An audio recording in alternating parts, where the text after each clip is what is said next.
అందరికీ నమస్కారం. ముందుగా ఓం శ్రీ మాత్రే నమః అని కామెంట్ పెట్టి లైక్ చేసి మా ఛానల్ని సపోర్ట్ చేయండి ఫ్రెండ్స్. భూదేవి కథ వింటే చాలు భూములు ఇల్లు కొంటూనే ఉంటారు.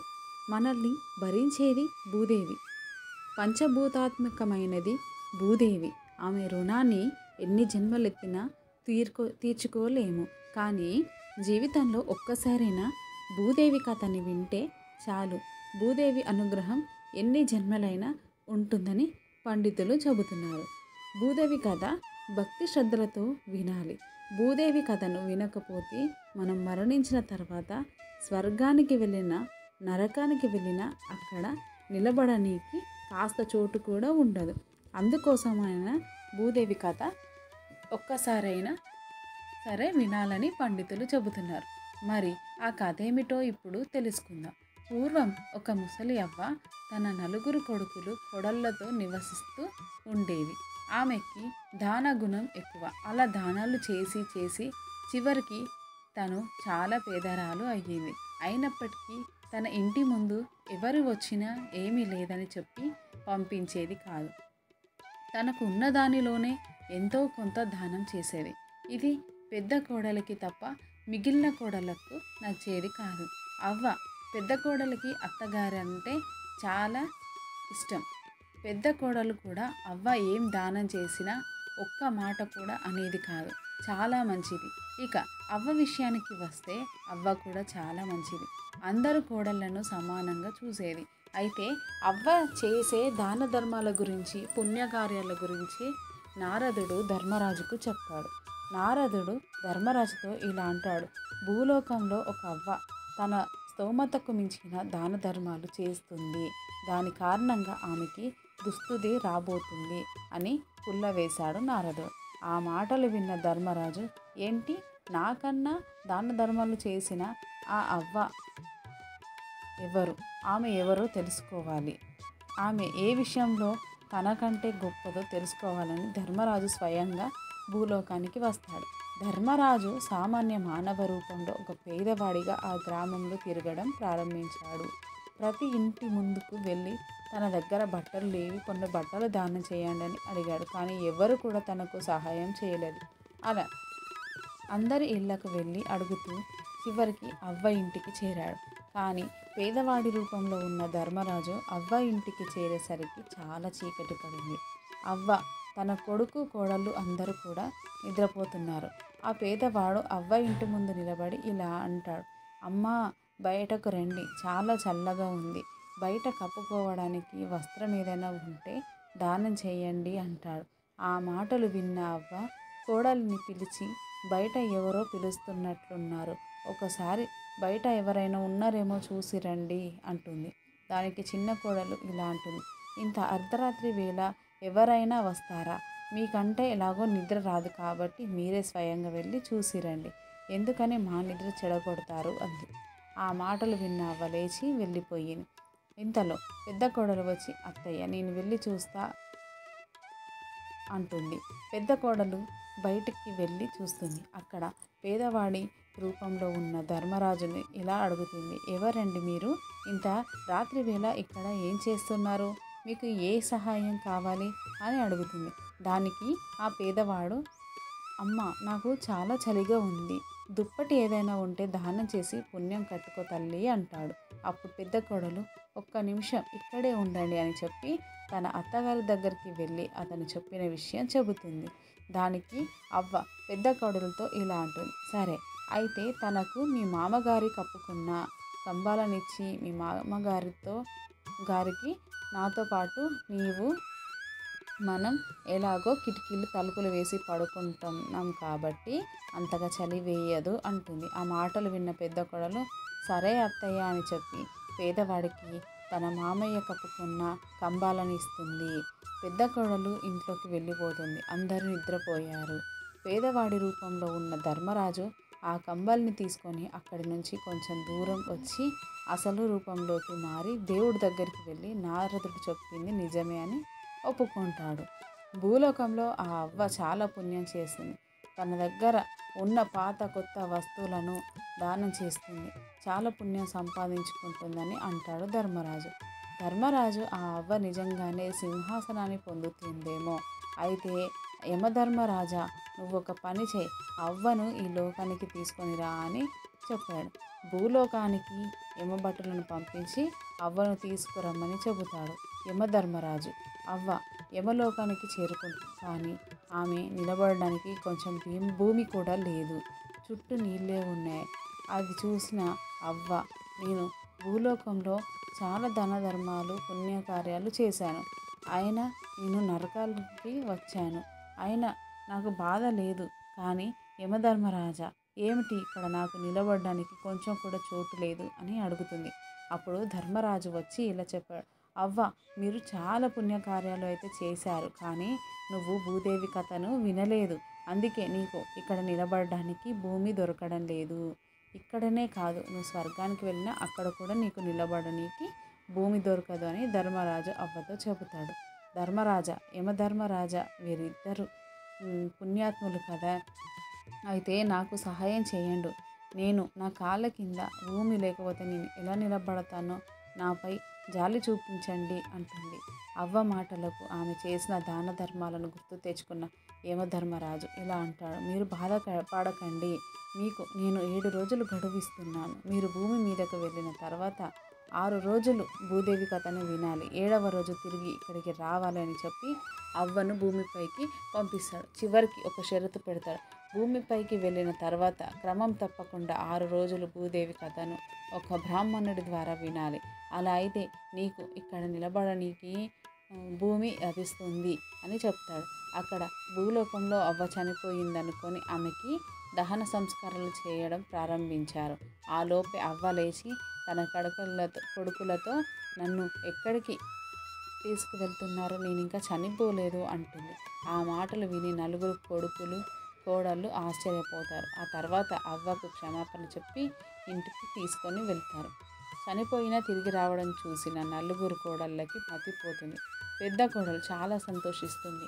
మిగిలిన 3 కోడళ్ళు ఇలా అనుకుంటారు. ఈవిడ అంత త్వరగా ఎందుకు చస్తుంది, మనల్ని చంపుతుంది కానీ అని అనుకుంటారు. ఊర్లోని వారంతా కూడా ఆశ్చర్యపోయారు.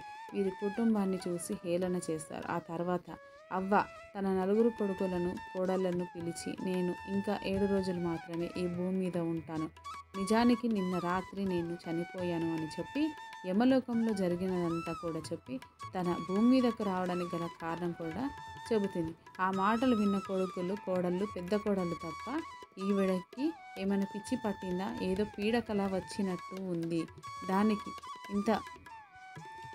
ఇంత పెద్ద పంచాయతీ పెట్టాలా అంటారు. కొడుకులు కూడా ఆమె మాట వినలేదు. అప్పుడు అవ్వ, దయచేసి నా మాట నమ్మండి, ఇంకో 7 రోజుల్లో నేను మళ్ళీ చనిపోతాను. నేను 6 రోజులు క్రమం తప్పకుండా భూదేవి కథను వినాలి, నాకు సహాయం చేయండి అని ప్రాధేయపడింది. దానికి పెద్ద కోడలు ఇలా అంటుంది. అత్తగారు చెప్పేది నిజమా అబద్ధమైనా ఏమవుతుంది, భూదేవి కథ వింటే పుణ్యమే కదా వస్తుంది. పెద్ద కోడలు తన భర్తను పిలిచి, మీరు వెంటనే వెళ్ళి ఒక బ్రాహ్మణుని పిలుచుకురండి అంటుంది. మిగిలిన 3 కోడళ్ళు చేసేదేమీ లేక చూస్తూ ఉన్నారు. చిన్న కోడలికి మాత్రం తన అత్తపై, తోడి కోడళ్ళపై కోపం రోజు రోజు పెరిగిపోతుంది. బ్రాహ్మణుడు ఇంటికి వచ్చి భూదేవి కథను ఇలా చెప్పాడు. మనల్ని భరించేది భూదేవి, పంచభూతాత్మకమైనది భూదేవి. ఆమె రుణాన్ని ఎన్ని జన్మలు ఎత్తినా తీర్చుకోలేము. అసలు భూమిని ఎలా పూజించాలి అంటే కనీసం అమ్మ, నా పాద ఘట్టాలతో నిన్ను బాధపరిస్తే క్షమించు అని నమస్కరించుకోవడమైనా చేయడం మన ధర్మం. ఉదయాన్నే నిద్రలేవంగానే ఉత్తరముఖంగా నిలబడి భూమిని 2 చేతులతో తాకి నమస్కరించాలి. ఆ తర్వాతే దైనందిన కార్యక్రమాలు మొదలు పెట్టాలి.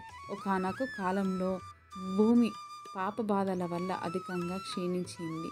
ఈ సమయంలో హిరణ్యాక్షుడు అనే రాక్షసుడు భూమిని అపహరించి పాతాళ సముద్రంలో దాచిపెట్టాడు.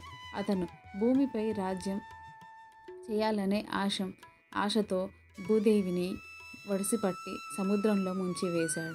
భూమి బాధను గమనించిన దేవతలు మరియు ఋషులు భగవంతుని వద్ద శరణు పొందారు.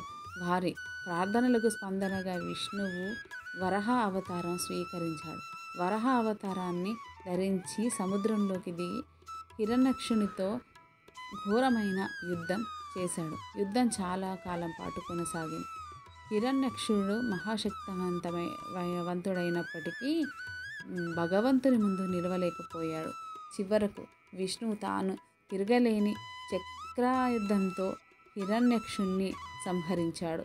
అనంతరం భూదేవిని తన 2 దవడల మధ్య మోసుకొని భూమిని తన యథాస్థానంలో ప్రతిష్ఠించాడు. ఈ రక్షణ తర్వాత వరాహస్వామి భూమిని వివాహం చేసుకున్నాడు మరియు వీరికి మంగళ అనే కుమారుడు జన్మించాడు.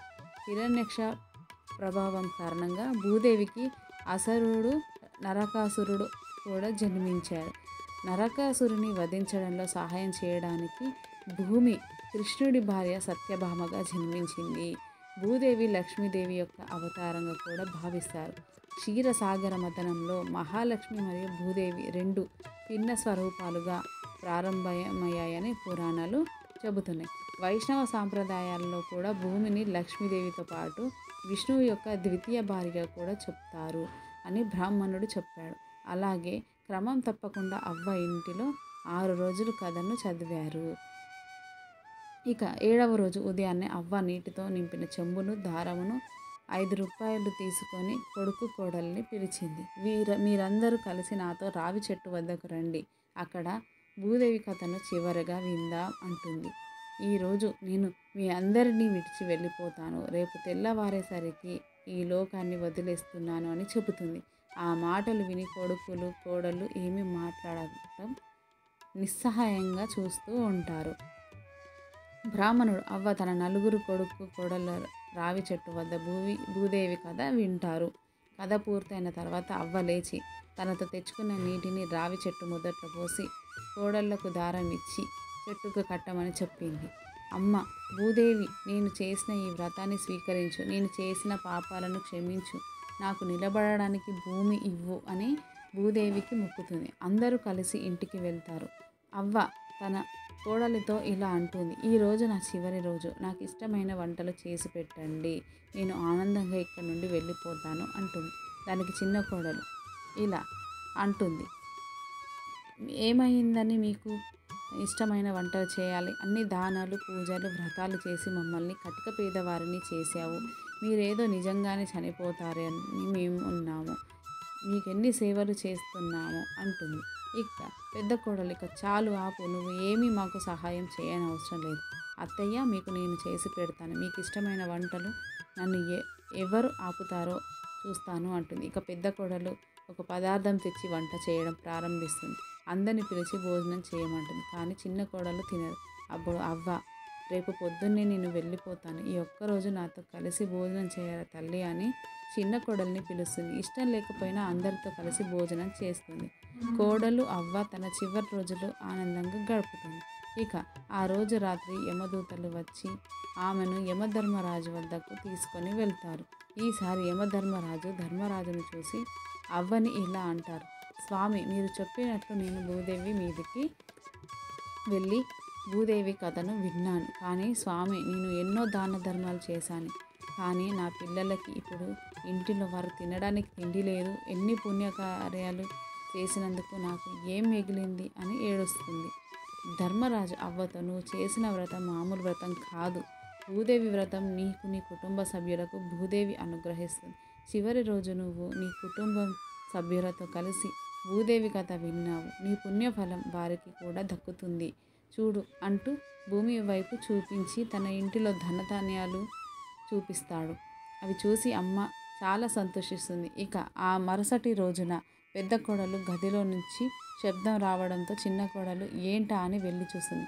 ఒక పెట్టె కనిపిస్తుంది. ఆ పెట్టెలో మొత్తం డబ్బుతో నిండి ఉంది. వెంటనే తన గదిలోకి వెళ్ళింది. ఆమె గదిలో కూడా డబ్బు, బంగారం, వంటగదిలో చూసింది. సరుకులన్నీ నిండి ఉన్నాయి. అవి చూసి పెద్ద కోడలు ఆనందంతో తన భర్తను పిలిచింది. తన భర్త చిన్నగా, ఇప్పుడు ఇంకా ఏమీ లేవు, ఎక్కడికి వెళ్ళి ఏం తీసుకురాను అని అంటాడు. దానికి పెద్ద కోడలు, మీరు ఎక్కడికి వెళ్ళాల్సిన అవసరం లేదు, ఒకసారి ఇంట్లోకి రండి అంటుంది. పెద్ద కోడలు భర్త మిగిలిన వారందరూ కూడా ఇంట్లోకి వచ్చి చూసేసరికి ఇల్లంతా డబ్బుతో, వస్తువులతో, ఆహార పదార్థాలతో నిండి ఉంటుంది. మిగిలిన 3 కోడళ్ళు తమ గదుల్లోకి వెళ్ళి చూస్తున్నారు. 2వ కోడలికి 3వ కోడలికి కొంచెం డబ్బు మాత్రమే లభించింది. కానీ చిన్న కోడలకు అసలు ఏమీ లభించలేదు. దానికి పెద్ద కోడలు, చూడు చిన్న కోడల, నువ్వు బాధపడకు, నా దగ్గరలో ఉన్న కొంచెం డబ్బును నీకు ఇస్తాను అని అంటుంది. పెద్ద కోడలు మనసు అర్థం చేసుకున్న మిగిలిన ముగ్గురు కోడళ్లకు ఆమెకు క్షమాపణ చెప్పారు. వారికి సిరి సంపదలను ప్రసాదించినందుకు భూదేవి తల్లికి కృతజ్ఞతలు చెప్పుకున్నారు. వారందరూ కూడా వారి తల్లిలాగానే ఎన్నో దాన ధర్మాలు పుణ్యకార్యాలు చేయాలని అనుకున్నారు. ఇదంతా చూసిన అవ్వ చాలా సంతోషించింది. చిన్న కోడలలో వచ్చిన మార్పును చూసి ఆనందించింది. ఇంతలో అక్కడికి పుష్పక విమానం వచ్చింది. అవ్వ ధర్మరాజు వంక చూసింది. నువ్వు చేసిన పుణ్యకార్యాలకు స్వర్గలోకానికి వెళ్ళి అర్హత పొందావు. ఆనందంగా స్వర్గలోకానికి వెళ్ళు అని అవ్వను స్వర్గలోకానికి పంపించాడు. అవ్వ కుటుంబానికి భూదేవి కథ విలువ తెలిపింది.